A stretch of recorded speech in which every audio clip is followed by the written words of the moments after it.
Hi guys, it's Teresa. Welcome back to my channel.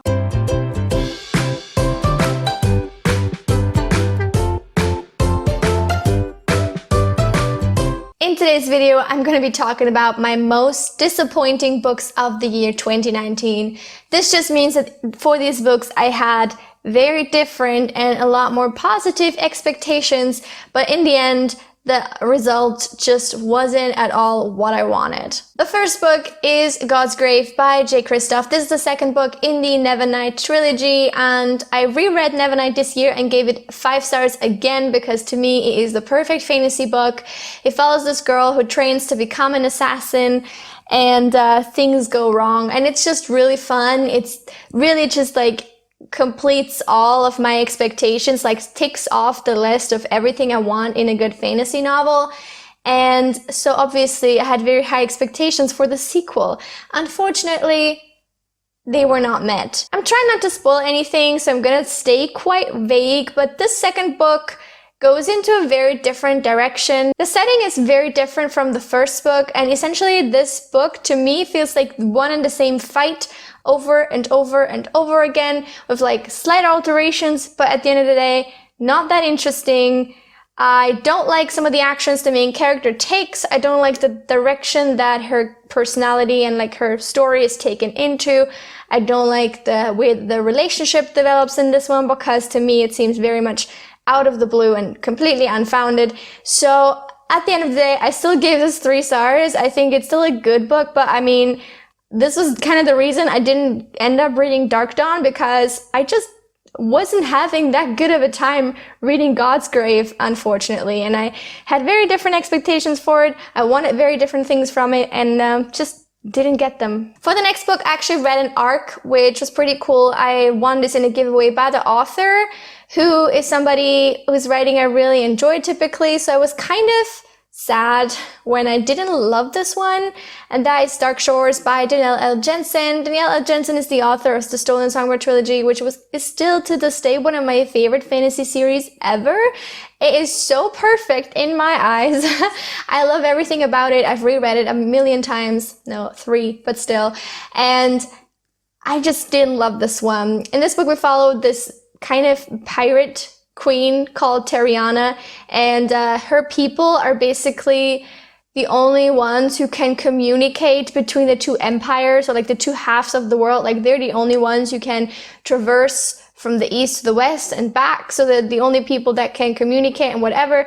And when the west finds out that there even is an east, they kind of like force her people into showing them the way, and she ends up going along with them. And there's a romance with one of the legionnaires. Like, I just didn't care about most of what was happening in this book. I was never fully drawn into it. The book sells itself 100% almost on it being about pirates when there's nobody at all a pirate. I just said Tariana is a pirate queen. Actually, her people are merchants. Like there's not even piracy going on. So I don't understand why that label was used in the first place. Maybe it wasn't the publisher's choice or the author's choice. I'm not saying that it was their fault, but like, don't use the pirate label if there's no pirates involved. I don't think that's so difficult to do. Oh, never mind. It says literally on the book, a pirate. How is Tariana a pirate? Like, huh? Overall, I also gave this book 3 stars, but I didn't feel any particular way about the characters. I didn't really care about their relationship. I didn't really care about the story. And I'm very sad to say that this could have been so much better. Like, I would have loved a good pirate story, let me tell you, but it just kind of wasn't at all. So unfortunately, this didn't quite cut it for me this year. Another sequel, are we surprised? Unfortunately, especially second books in series. I mean, how many I just checked. I have like 4 second books in series in this entire list. Authors, you need to step it up for booktube. And so the next book I wasn't a fan of is The Dream Thieves by Magus Devourer. This is the second book in the Raven cycle, and I know that this is kind of a controversial opinion because this is a lot of people's favorite book. I just honestly wasn't a fan of Ronan as a character, and I think that that's the main reason I didn't love it. I couldn't ever really connect with him, and I felt like there was a lot of like meandering in this book that wasn't really following the main story. And I know that there's not a lot of plot in the series as it is. It's very character focused. I get that. But so when you don't really connect to the character that it's focused on, it's very difficult to care about the book as a whole. I think that makes sense. But this kind of just felt like an interlude to an otherwise solid series. Like, I enjoyed all the other three books a lot more than this one. I gave it 2 stars. Wasn't feeling it. The next second book in the series I really didn't like is A Perilous Undertaking by Deanna Rayborn. This is the second book in the Veronica Speedwell mystery series. This is a historical mystery series set in the 1880s where we follow this kind of feminist woman called Veronica Speedwell, who is also a scientist, and she joins up with a disgraced aristocrat named Stoker to solve various crimes. The first book was amazing. I loved that one a lot. I gave the first book 4 stars. I gave this one 2 because it felt so much like an interlude in an otherwise solid series and in a series that was otherwise doing different things. Each of these books like follows an individual mystery, but there's usually also something like developing in other areas of these characters' lives, like either in their relationships or they discover things about themselves or like just something else is going on besides the mystery. None of that happens here. Nothing. There's no developments in any direction outside of the mystery, and then the mystery itself is also not connected to either Veronica or Stoker, which was really weird to me because, again, in the other books, and like honestly, in most mystery series, there's some connection, faint as it may be, between one of the main characters that are trying to solve this crime and the mystery, like the person who died, or like they know somebody who knew them or something like that. But it felt like there was no personal stake in them at all in this mystery. There was nothing that I was caring about at all. And so at the end of the day, this was just a waste of money, of time, of paper. Really bad. Really didn't enjoy this one. And luckily the series does pick up after it, but yeah. This wasn't good. For the next book, I fully own that this is partially, at least, my fault because it just didn't work for me and ended up actually DNFing it. And that is The Long Way to a Small Angry Planet by Becky Chambers.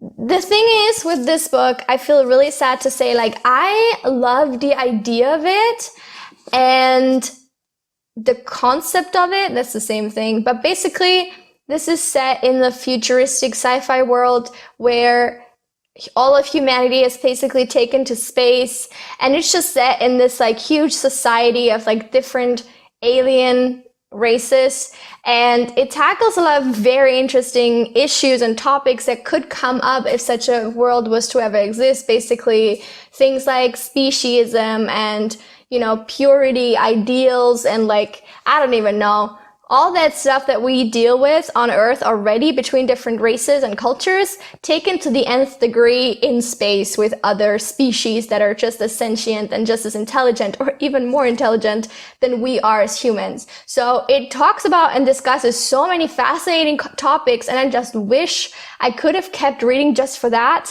But honestly, I was just bored to tears by this. This doesn't have any plot, at least not as far as I got into it. I read, I don't even know how much, like 100 and something pages, but nothing happened. This one girl joined a spaceship and then they were, you know, invaded by a group of raiders, and then they made, like, just chatted to the raiders, and like, I don't even know, like, it's really weird. And I just didn't feel anything, and I didn't care about anything. And again, I think this is more of a character-focused book and a sort of concept-focused book where you're supposed to just sit back and enjoy the idea of it. But I need something to make me want to keep reading a book. And after the point where I realized, like, oh, this is an interesting society, I didn't really care to see exactly how this things developed within the society, just because I didn't care about the characters and I didn't care about the plot because there was so little of it, and I just wish it wasn't so freaking slow. The next book I was severely disappointed by is Dating You, Hating You by Christina Lauren. This is an adult romance, and you might have seen this author duo pop up in my best books of 2019 video because I loved Josh and Hazel's Guide to Not Dating by them. However, this book was just bad. It's supposed to be an office hate to love romance where these two like celebrity agents, I think they are, or something like that. Like they're competing for the same job. Kind of like they hate each other because they want the same job, but also they love each other. Like, I don't know. It's really weird because the thing is, it's not even a real hate to love romance because they meet before they know that they're competing for the same job and have like a connection at a party and like do things together, I think, before they even meet like in an official capacity. So they don't start off hating each other. Like they just don't. It's like kind of attraction to hate to love romance. And it's just not as interesting. And also DNF this one because I didn't care. And these two main characters are so petty and childish and annoying. Like they will play pranks on each other and like try to sabotage each other's careers. And I don't know about you, but like, I don't really then care to read about characters like falling in love and like I don't want them to succeed in life basically if I know that they're like petty and mean enough to want to destroy somebody else's career so they can get ahead and even in such like petty and stupid ways as if they were kindergartners and like, oh my god, I couldn't stand these two people, didn't care about them, didn't want any of them to be happy. And I feel like that's kind of a prerequisite to enjoy romance. So this wasn't for me. Didn't like it. Kind of shit. Second to last is another sequel. The Vanishing by Maureen Johnson. The sequel to Truly Devious, which is a YA mystery series set at Ellingham Academy, a prestigious private school. And Stevie goes there to discover more about the mystery that occurred there about 100 years ago, where the daughter and wife of the owner were kidnapped and never found again. And then in the present day, murders start to happen and it's all very mysterious. And the first book is really freaking awesome. I really enjoyed it. I like the characters, I like the setting, I like the mystery. And then along came The Vanishing and it just ruined everything. This is essentially just a filler money grab book.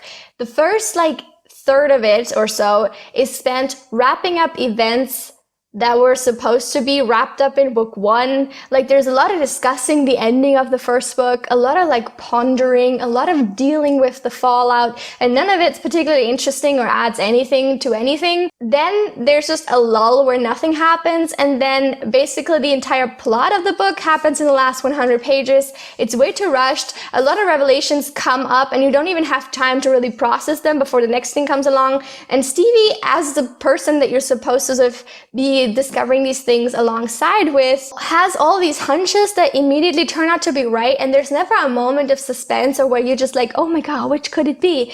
Is this correct? She has this crazy idea. Could this be true? You never have these moments because everything turns out to be true 2 pages later, and that's not interesting. Another thing that really started bothering me with this book that was as apparent in the first one is that the author is really trying very hard to push a political agenda / give voice to her frustration with Trump, which, if you ask me, this book series isn't the time or the place to do it. There's a character in this called Edward King, who's very clearly modeled after Trump, and Stevie viscerally hates him, and it's never really explained why. She just hates him because he's evil, supposedly. But in the book, I'm not talking about Trump here, I'm talking about the character Edward King. In the book, he never does anything that would be at all bad. We don't know of anything that he's done that's bad. I don't understand her issues with Edward King because they're never explained. He's just sort of this punching bag of the book.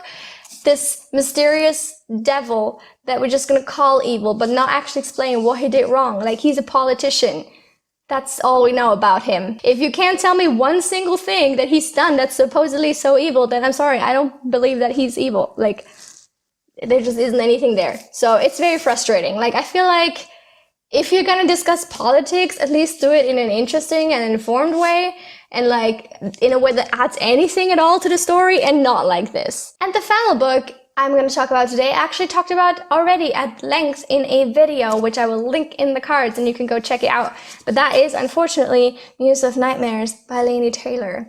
The sequel to Strange the Dreamer. It's the conclusion of this duology, and I had very high hopes for this because I also reread Strange the Dreamer and really loved it again because the first book is very, very, very good. You already know what this is about. This mysterious city that has disappeared, everyone's forgotten its name because of events that happened there and basically cut it off from the outside world. A tragedy occurred and now the city's kind of cursed, quote unquote. Laszlo is obsessed with the city and gets to go there for the first time, and things happen. That's the first book, and it's phenomenal. I love Laini Taylor's writing. I love everything about the first one. Muse of Nightmares is kind of shit. And the main reason why is because the stakes are just entirely removed. Like, everything that you think matters in this world suddenly doesn't matter anymore. A horrible event happened? Oh wait, it doesn't have actually any consequences. I hate that. I hate that in books so bad, when like you feel like why are we even here? Like, you ask yourself, why are we even here? There's no point. You're not worried something's bad's gonna happen because you know no bad consequences anyway. So like, what is the point to anything? It's very frustrating. Also, it becomes extremely like, disgustingly touchy-feely, emotional, angst, romantically, like weird. I don't know. I don't need to read about so much of like Laszlo and Sarai's romance, blah, blah. Like, it was honestly too sticky sweet for me a lot of the times. Like, it was just extensive, very extensive, and excessive, not extensive, excessive. And I know some people already had enough of it in book one and were like, that's too much for me. Well, this book is like 3 times that bad, so there we go. All right, and that is it for all the most disappointing books that I read in 2019. Let me know if you were as disappointed by these, if you've read them or not, and what other books were disappointing to you that you picked up this year. Thank you so much for watching this video. I'll see you back very soon with another one. Until then, have a lovely week. Bye!